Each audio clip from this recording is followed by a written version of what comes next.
بسم اللہ الرحمن الرحیم۔ السلام علیکم ورحمۃ اللہ وبرکاتہ۔ جنت کی مٹی۔ ایک دیہاتی نے گارے مٹی کی مدد سے اپنا گھر بنایا اور گھر میں اس نے چھوٹی سی 7 مسلوں کی مسجد بھی بنائی، کیونکہ اس کے 7 بیٹے تھے۔ تعمیر مکمل ہوئی تو اس نے اپنے بیٹوں کو بلایا اور کہا، میں چاہتا ہوں کہ مسجد کی لپائی جنت کی مٹی سے کروں۔ تم سب بھائی جاؤ اور جنت کی مٹی تلاش کر کے لاؤ۔ بیٹے پریشان ہو گئے کہ جنت کی مٹی کہاں سے لائیں۔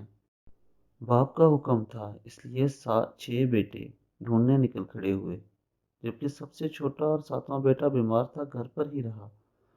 بھائی شام کو تھکے ہارے خالی ہاتھ گھر لوٹے تو کیا دیکھتے ہیں، چھوٹے بھائی نے بوری میں مٹی بھر کے بیٹھا ہے۔ باپ نے پوچھا، بیٹے گھر بیٹھے تجھے جنت کی مٹی کہاں سے مل گئی؟ بیٹے نے کہا، سارا دن ماں کے پیچھے پیچھے پھرتا رہا، جہاں جہاں وہ قدم رکھتی تھی وہاں وہاں سے مٹی اٹھا کر جمع کرتا رہا۔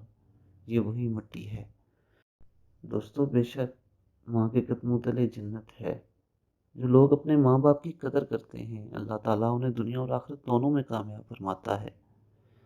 اس لیے دوستو، اپنے ماں باپ کا احترام کیجیے، ان کا خیال رکھیے۔ اب تک کے